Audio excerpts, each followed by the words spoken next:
Hello, everyone. We welcome you to our Sunday morning roundtable discussion. So glad you could join us today. It's Sunday, November 15th, 2020. We are recording from the Plainfield Christian Science Church, Plainfield, New Jersey, the United States of America, and we welcome you all. We will begin with the morning prayer. Good morning. I'm reading from page 101 of the Blue Book and 468 of Science and Health. Hold to the correct view of man that heals. We adulterate the truth when we have a false sense of God and man.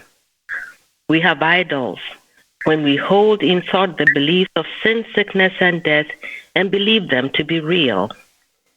We break the law when we believe that evil is as good, for this is a false sense which sees only the inverted image and not the true idea of God.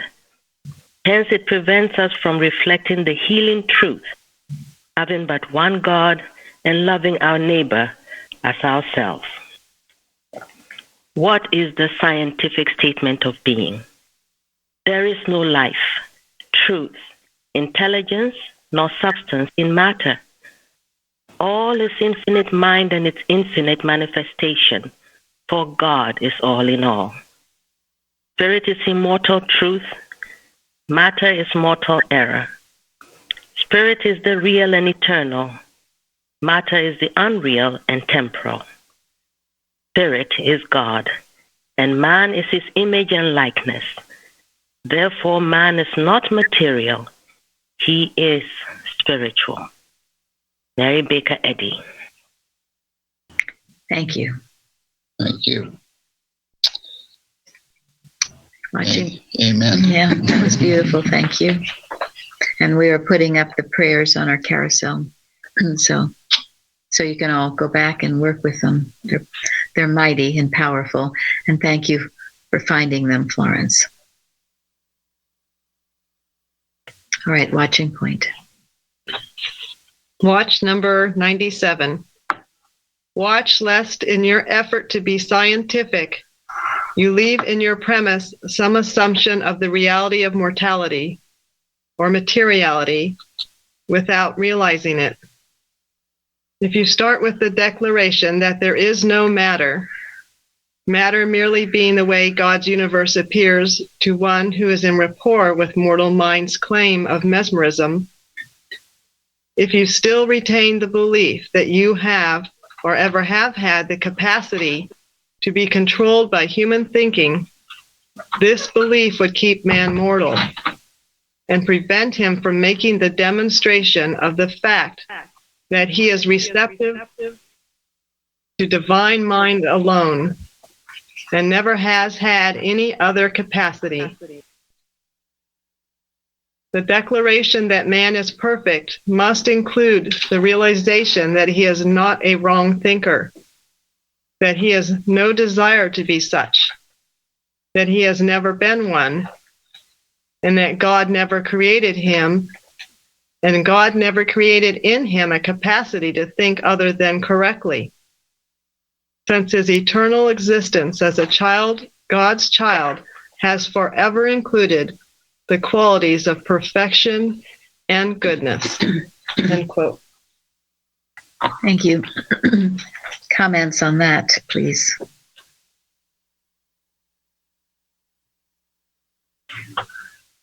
Well, I really like this watch. And to know that we do have right thinking because it's given to us, that helps keep you in that place. Yes. And it's a good watch. Thank you. I just finished watching Social Dilemma.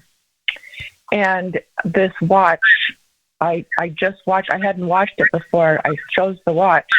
And I realized that this watch goes along with, and, you know, we do have the capacity to think rightly. We don't. I was talking to somebody about it yesterday, my sister, and she said she felt powerless.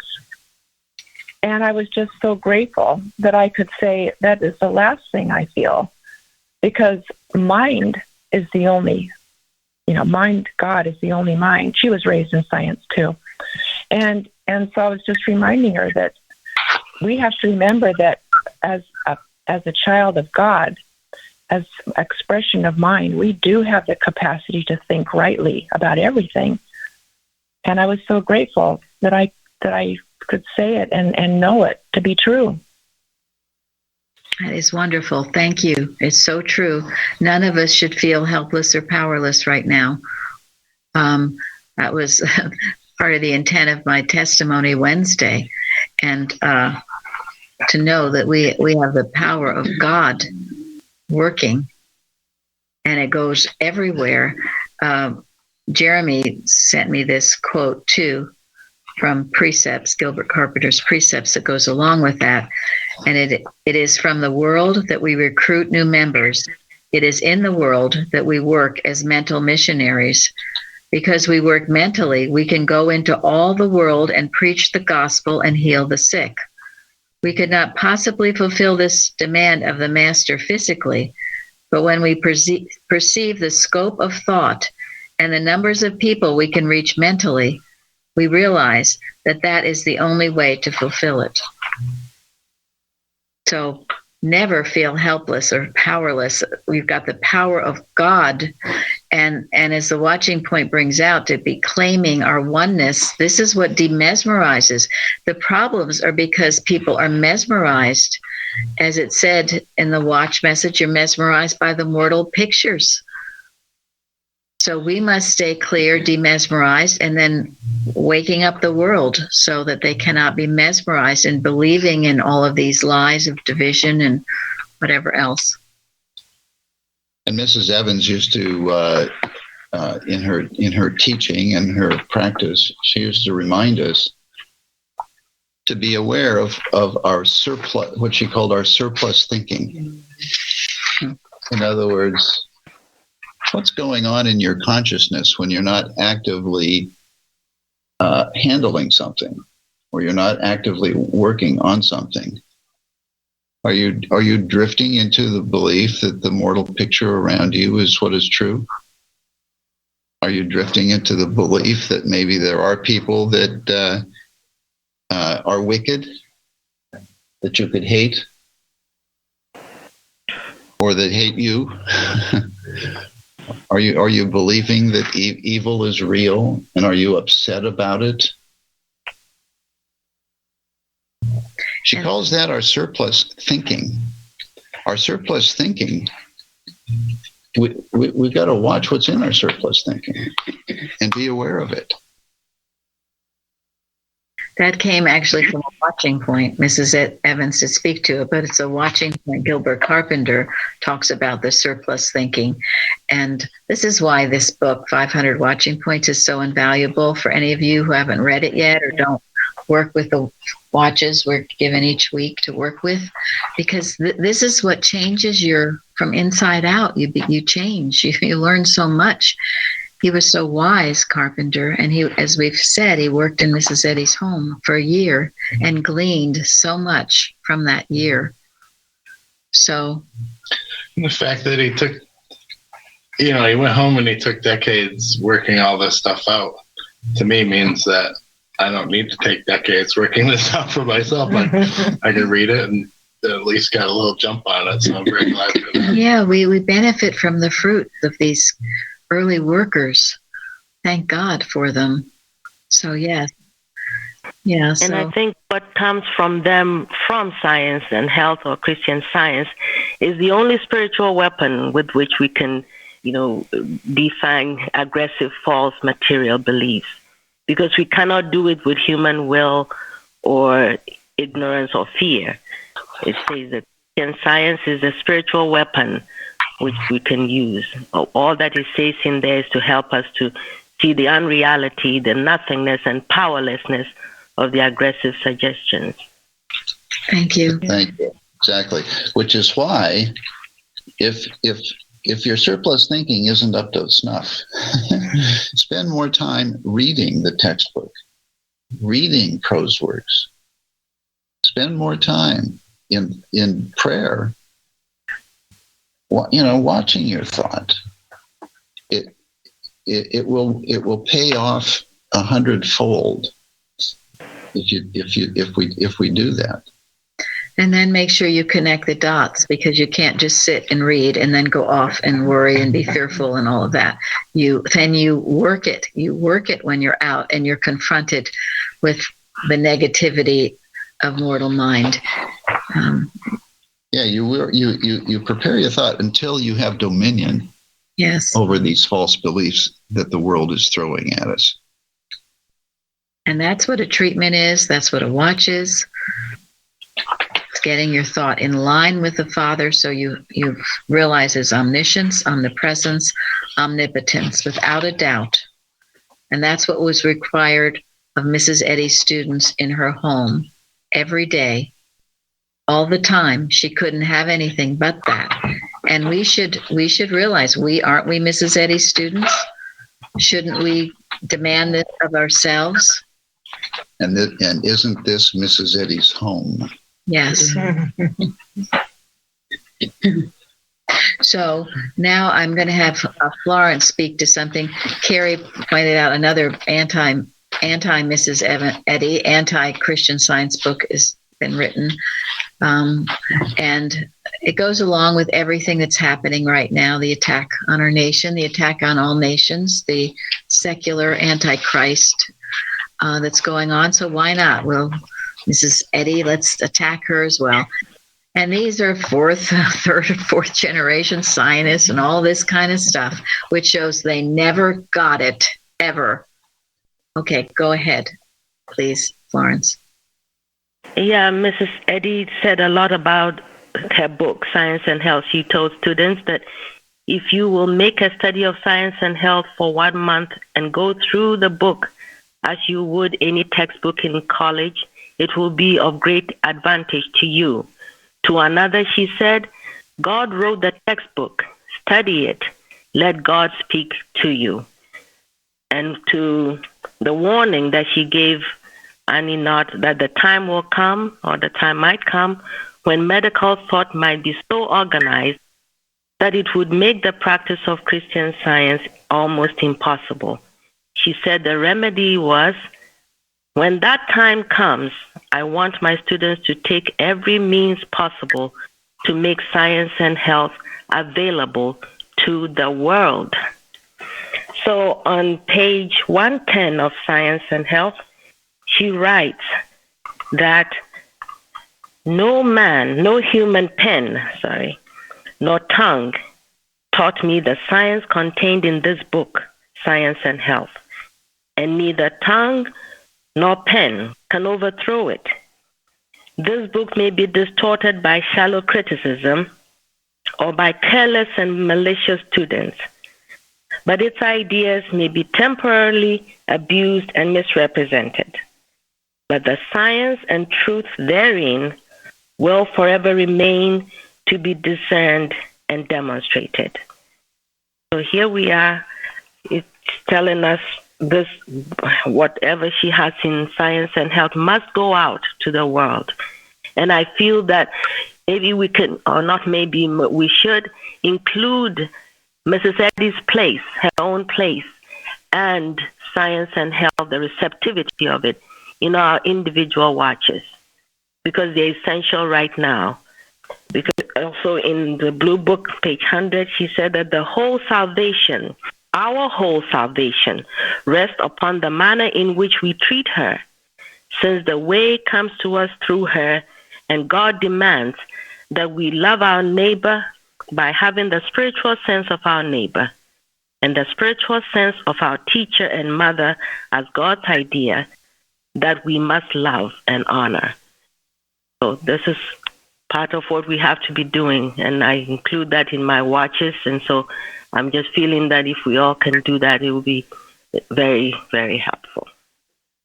Perfect. Yes, thank you. I'd like someone to type it up, that what Florence just said, because it should be included daily, all the time in our work.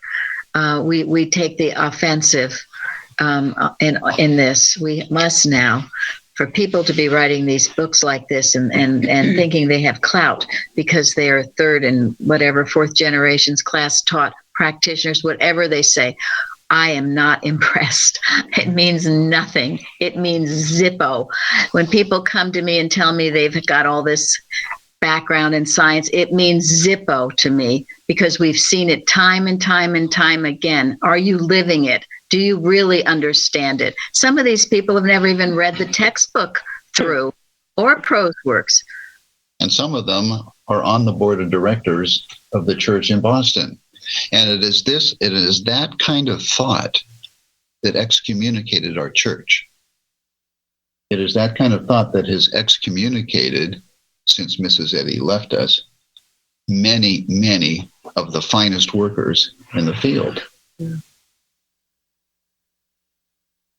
So, did you want to say anything more, Florence? That was beautiful. I thank you so much.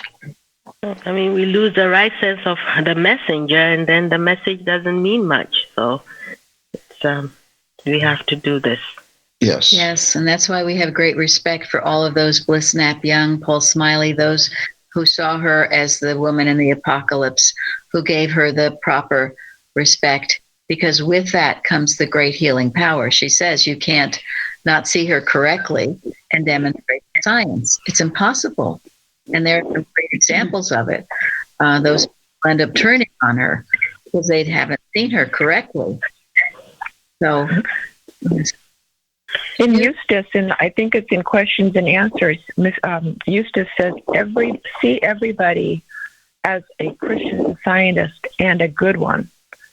And a good Christian Scientist knows her place, knows Mrs. Eddy's place. So I've also been affirming that too.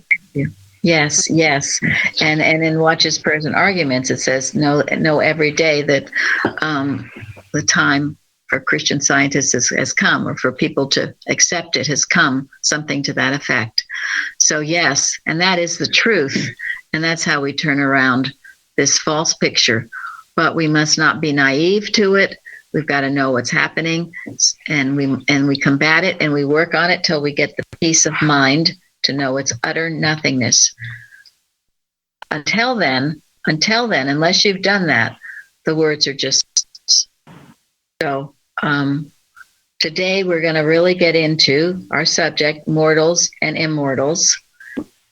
And we start out knowing there are not two of you. I say it all the time, but I get people who still think they're two. You're trying to get rid of this mortal person and become an immortal. There's only one, and it's immortal. It's immortal now. I want to read something to you that Joanne sent me. This is from Bicknell Young, 1937, Association Addresses. If we were not primarily immortal, we could never become so. For we can never be other than that what we are, permanently and eternally. In the science and art of divine healing, no fact is more important than man's immortality. It is not something gained. It already is.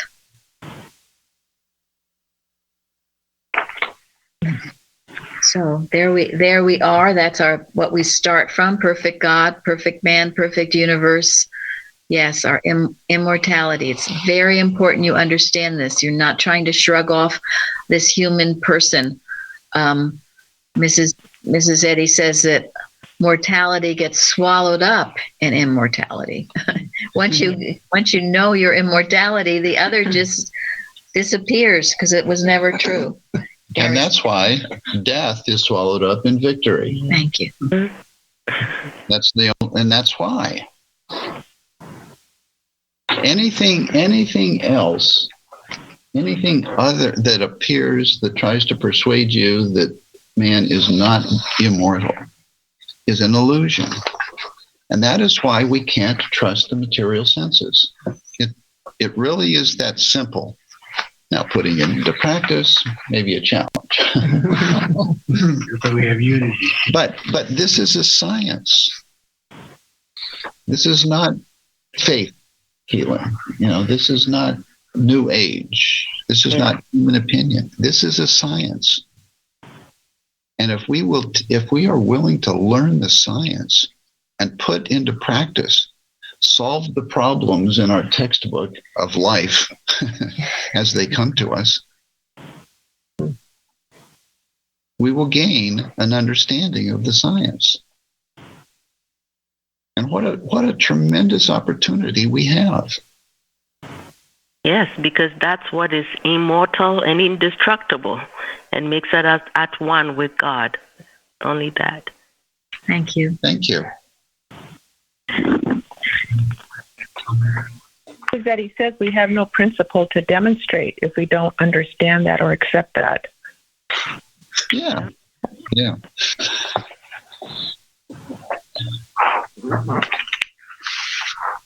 Yes, and someone was saying, I think it was you, Karen, that gave the testimony about mathematics and the number 7, the idea and that they're sevens, yes, and how important that is. That's helped. All of these things help us to understand the science better. Because, and doesn't Mrs. Eddy, she speaks a lot about math and also music. It's also true about music. Well, and the two of those are the only real pure sciences that we study in school. But they are human application of divine science. I mean, they are divine in that they are irrefutable. They are always true. And whenever they are applied to a human situation, they always work.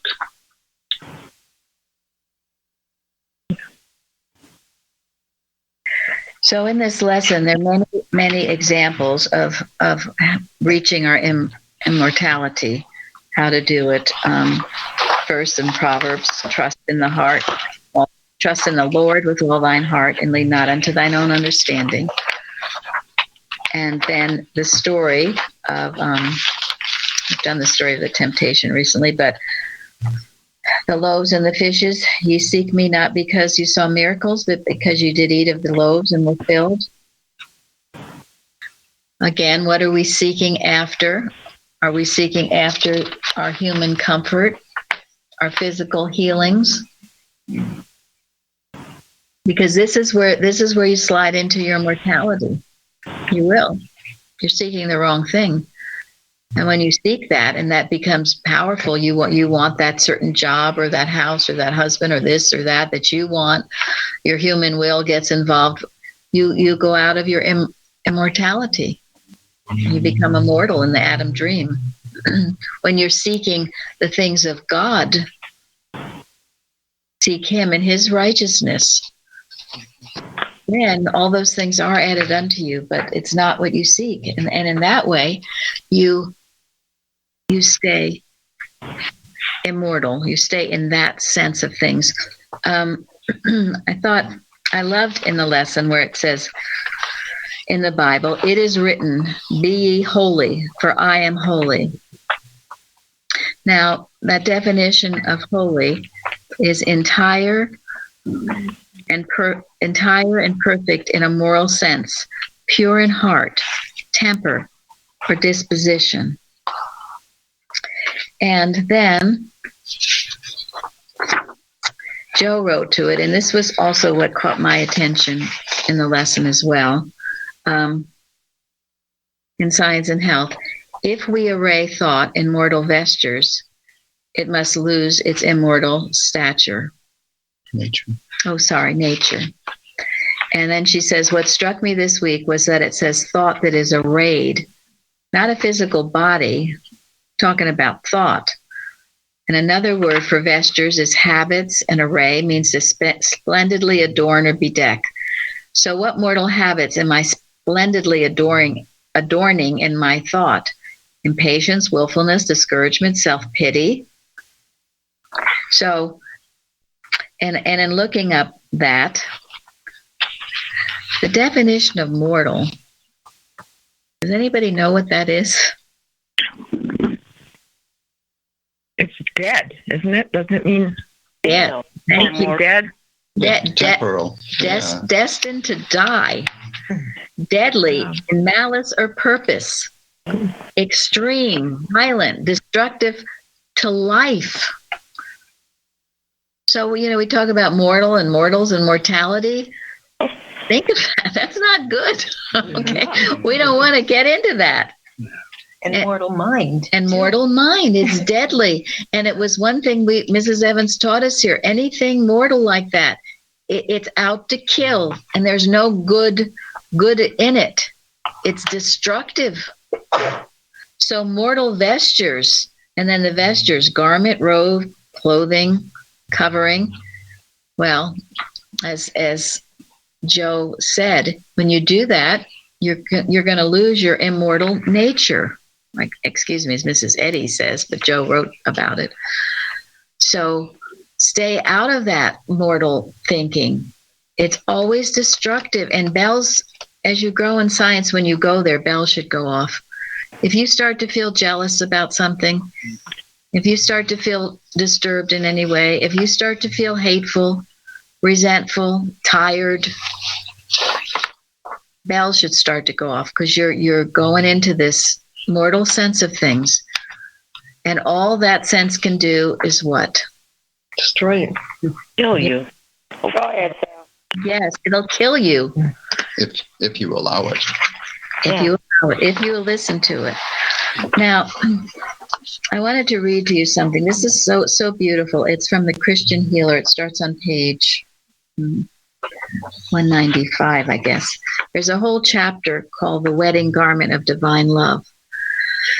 And Parthens has spoken to me about this a lot. He was arrested by the thought Mrs. Eddy often talks about wedding garment. And here we're talking about vestures, clothing, that kind of thing. So anyway, it says, at the beginning of 1899, Mary Baker Eddy received a letter from a student she had taught 11 years earlier. He wrote that he had served as reader in his branch church of Christ Scientists, and recounted how much time and effort since his class instruction in Christian Science from her had been devoted to healing, and how he was, quote, still working for that great prize to be able to have on the wedding garment, end quote. He also hoped to be taught further by her. In reply, Mrs. Eddy wrote about that wedding garment.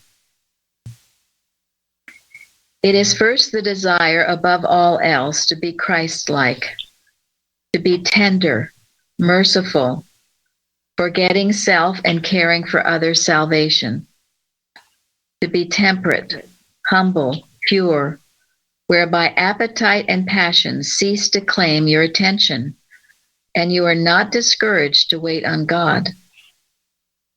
To wait for the tests of your sincere longing to be good, and seek through daily prayer for divine teaching. If you continue to ask, you will receive, provided you comply with what you must do for yourself in order to be thus blessed.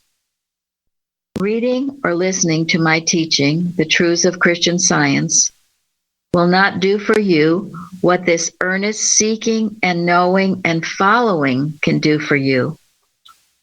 Be of good cheer. You cannot seek without finding.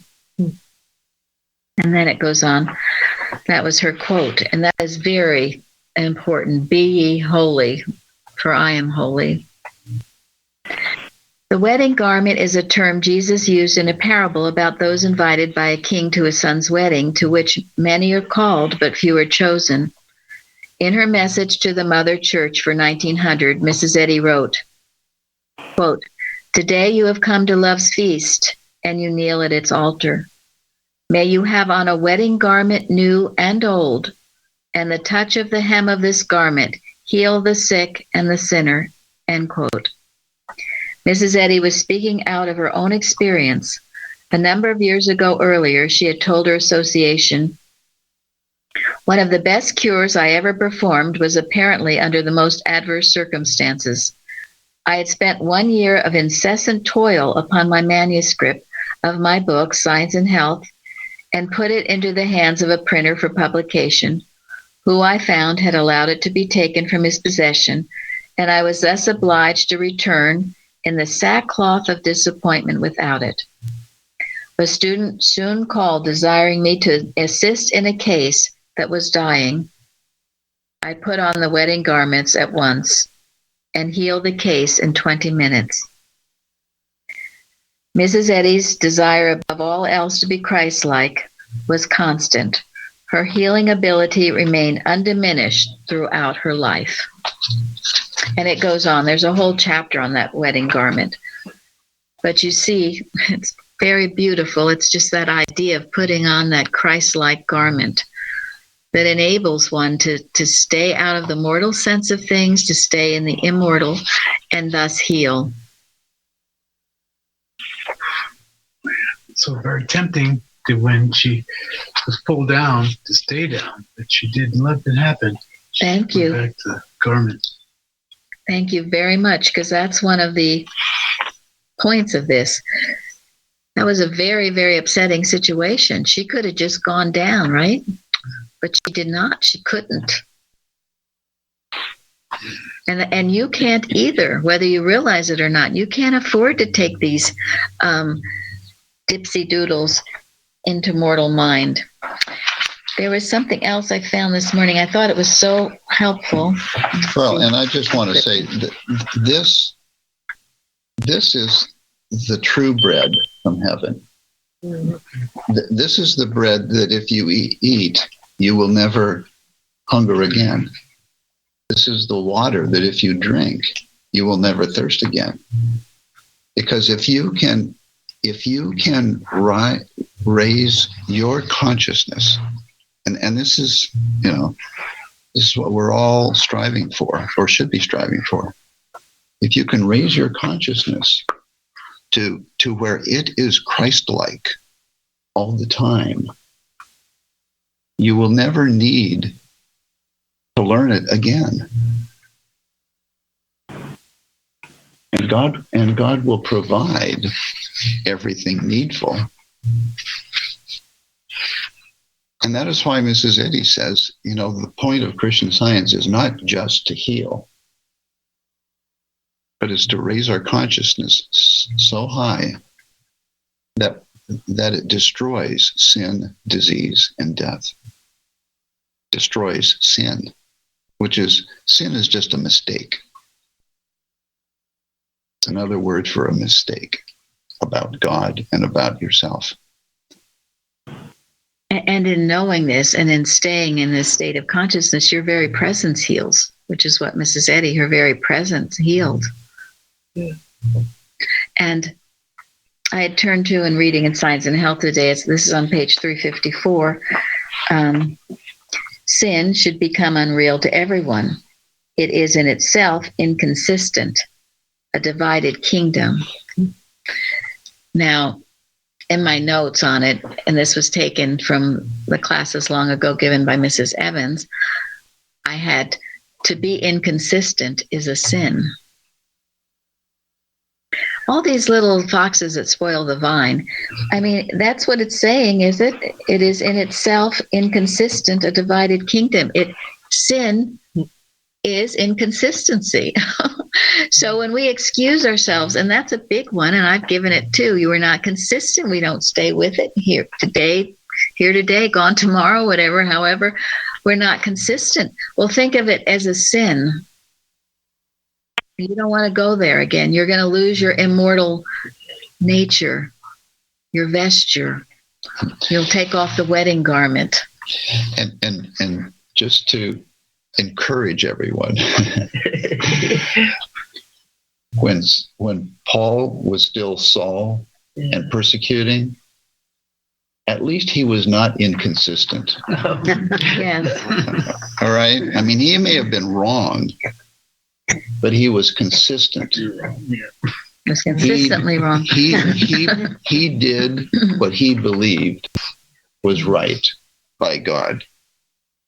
And his consistency and his faithfulness to what he thought was right was of great value to God, which is why God tapped him on the shoulder and said, he turned him around. You're going to work for me now.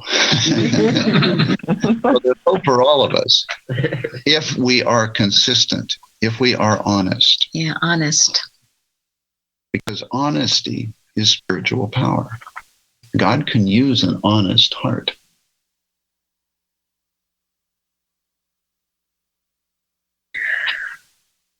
Also in the lesson, and Joe spoke to it as well, I believe, but it's in Science and Health, to divest thought of false trust and material evidences in order that the spiritual facts of being may appear. This is the great attainment by means of which we shall sweep away the false and give place to the true. Thus we may establish in truth the temple or body whose builder and maker is God. And she looked it up, and I did too. Divest is to deprive or strip away of anything that covers. Okay, here's the false covering. You've got to strip it away. That inconsistency, that negativity, that fear, strip it away. And keep yourself holy as God is holy.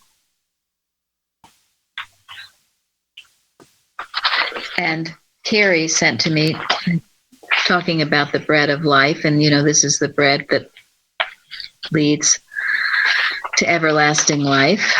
This was an article by Kratzer in which he says, when one wakes up to the fact revealed in the scriptures that man is the imperishable and changeless likeness of the everlasting God, he has at that time taken into his consciousness a part, at least, of that eternal truth, which is expressed as Christ.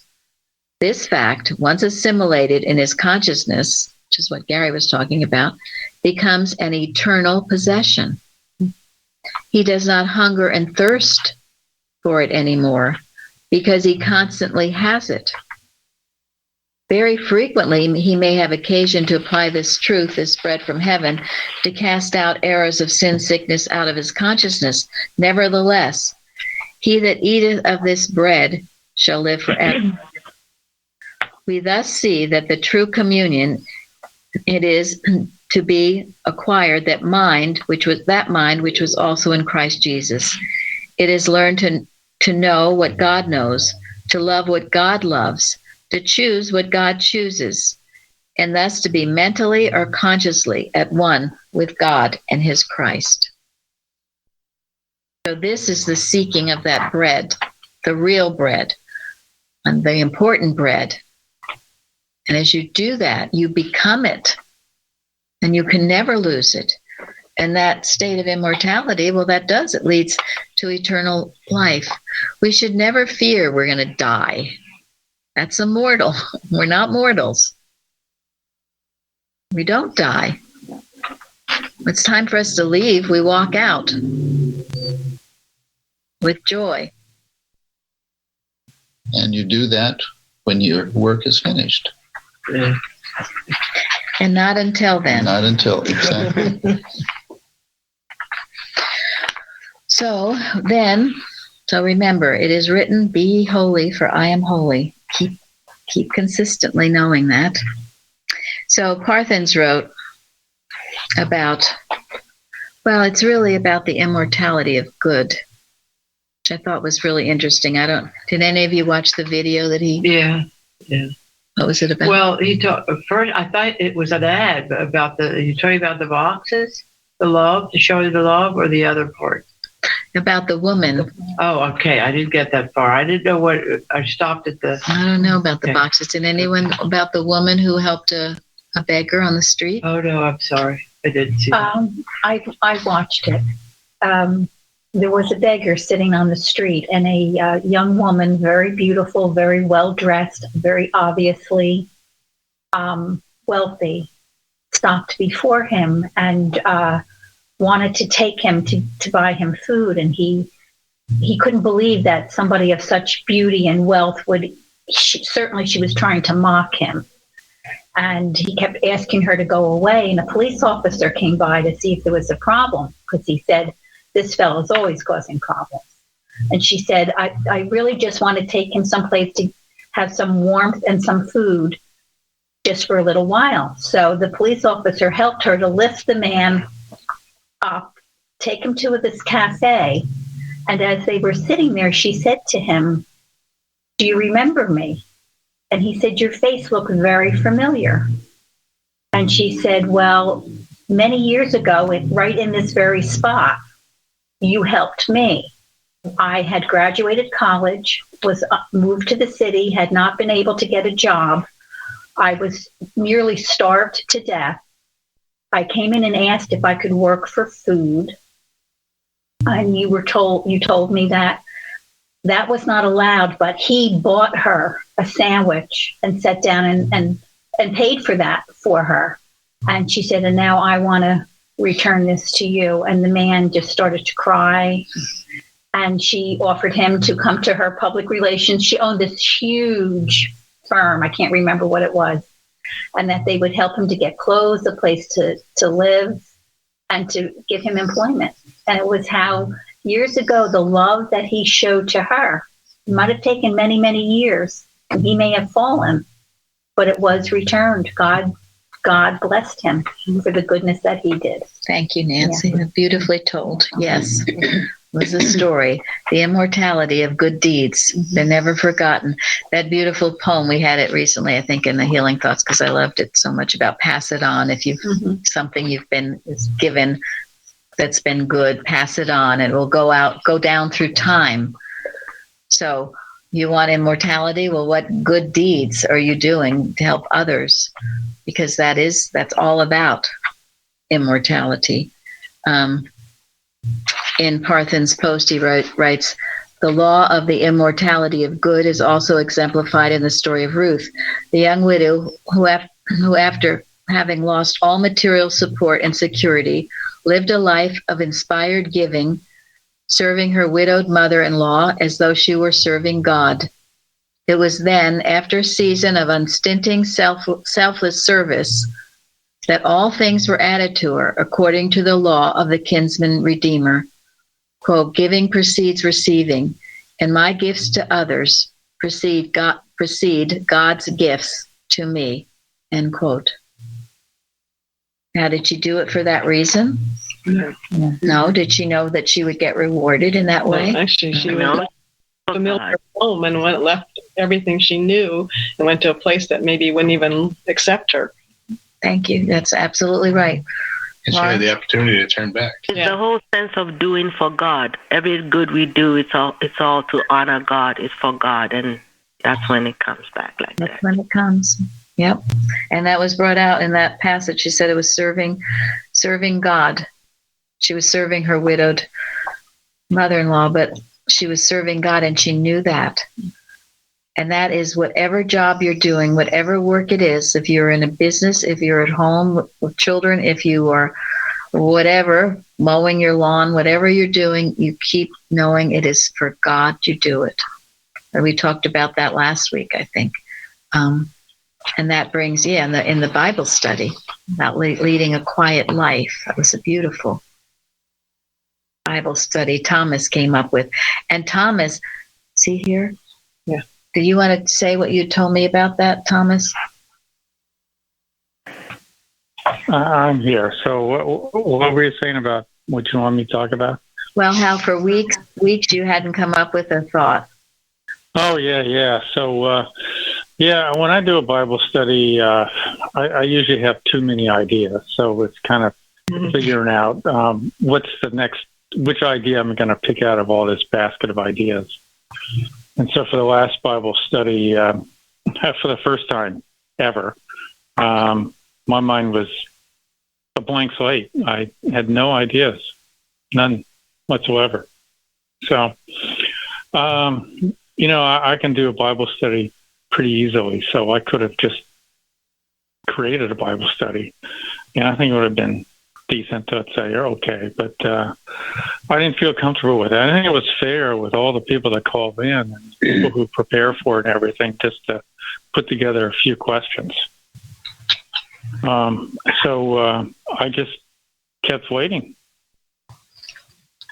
At one point I thought, I don't think I'll have a Bible study, because I really wanted to come up with one that I thought was meaningful in some way. So I just was patient and prayed about it. And then at the last nanosecond, I was reading through various things, and I came across a verse in Thessalonians, and I go, oh, that's wonderful. And then everything fell into place. So it's so easy, because sometimes it might be, I can figure out the topic, but then I have to work on the questions, or I get the topic and questions, but then how do I come up with the quotes? And so when I did this one, I mean, I found the quotes very easily. I came up with the questions. All came together very quickly. Thank you. And maybe that can be written up, because that is how everyone should approach their church work. Everyone should approach it. It's not, I know how to do it. I've done this for years. I'm good at this. I'm good at that. No. I mean, even not even Lillian, but Lillian was saying she was doing some sewing recently. And she said she wasn't going to approach it, but she'd done it, because Lillian is an extremely good seamstress and has done, she used to sew for Mrs. Evans, which shows how good she was. But she said, I don't know. I'm asking God how to do this. And that is a beautiful example from Thomas on how to do it. You should be that blank page that God writes on, and not think you know. And then when you do that, God does write. And what you do is from him, and it's a great blessing. Every week, I have to do this for the Roundtable and other things. I can't really survive without that. And I often don't know what in the world I will talk about. And here I blah, blah, blah, blah. So, Gary, what did you want to say? Well, so I wanted to say something, if I may. So to me, it was ironic, because I could have gone through the motions, like I said, and put together a Bible study, and it would have been passable, let's say. But the topic was that we're going about doing things for the glory of God. So if we're washing dishes, we're not necessarily washing dishes. We're doing it to serve God in some way. And so that's what the lesson was all about. So just putting together a lesson without, being inspired, let's say, was just doing something from a human point of view. So I thought the topic was kind of ironic with what I was trying to work through. Yeah, thank you. Well, it was meeting needs. Well, fortunately, Tom, you got it. You saw the point. And as Mary said, this is how everything that is done in this church has to be done. This is what Mrs. Eddy required of everybody in her household. She had we have a sign on the wall in the print room: demonstration or nothing. This is the great challenge for us as a church, is to rule out the human mind, period.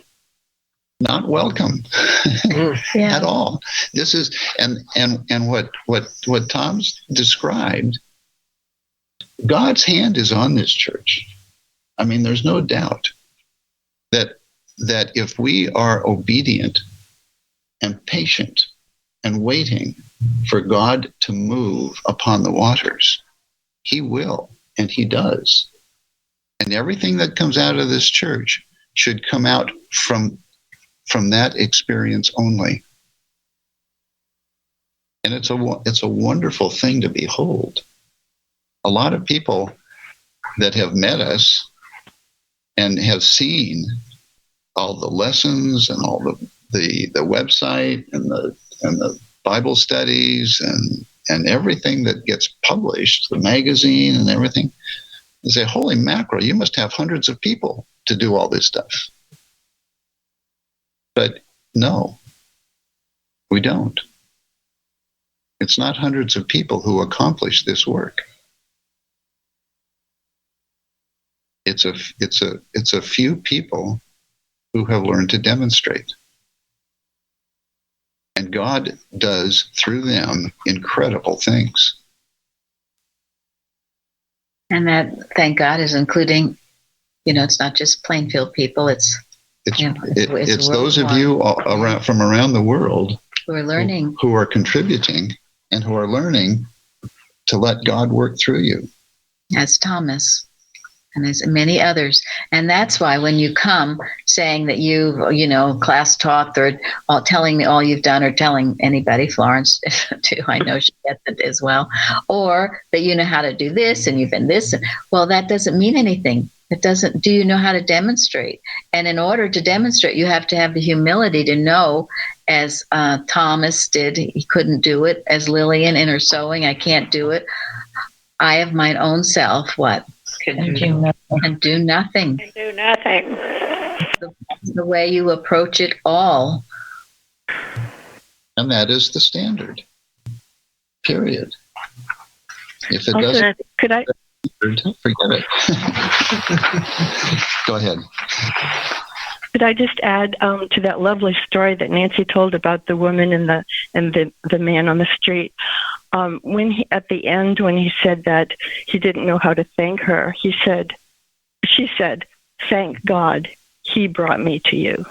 Yeah, that was her spirituality. It was all about God.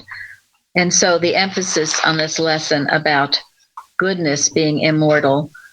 In science, man's immortality depends upon that of God good and follows as a necessary consequence of the immortality of good. Good is immortal. And then also on page 354 of Science and Health, the words of divine science find their immortality in deeds, for the principle heals the sick and spiritualizes humanity. So, and what about Dorcas?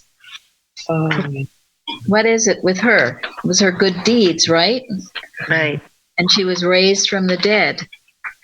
So remember, to be holy as God is holy. And as Mrs. Eddy says in that Christian Healer, it is first the desire above all else to be Christ-like, to be tender, merciful, forgetting self, and caring for others' salvation. And it goes on, but this is our immortality, and it is, as said in the beginning, it's your state of being. That's how God made you. You can't be anything but that. You have to know it and claim it. So we will end with something now. This is from Miscellaneous Writings, her address to the in Chicago. Quote, men and women of the 19th century, and today she would say the 21st century, because she's talking to us. Are you called to voice a higher order of science? Then obey this call. Go, if you must, to the dungeon or the scaffold, but take not back the words of truth. How many are there ready to suffer for a righteous cause? To stand a long siege, take the front rank, face the foe, and be in the battle every day. In no other one thing seemed Jesus of Nazareth more divine than in his faith in the immortality of his words. He said, heaven and earth shall pass away, but my words shall not pass away. And they have not. The winds of time sweep clean the centuries, but they can never bear into oblivion his words. They still live, and tomorrow speak louder than today. They are today as the voice of one crying in the wilderness, make straight God's paths, make way for health, holiness, universal harmony, and come up hither. The grandeur of the word, the power of truth, is again casting out evils and healing the sick. And it is whispered, this is science. Thank you. Thank you for joining us today. Thank you. Yeah. Thank you.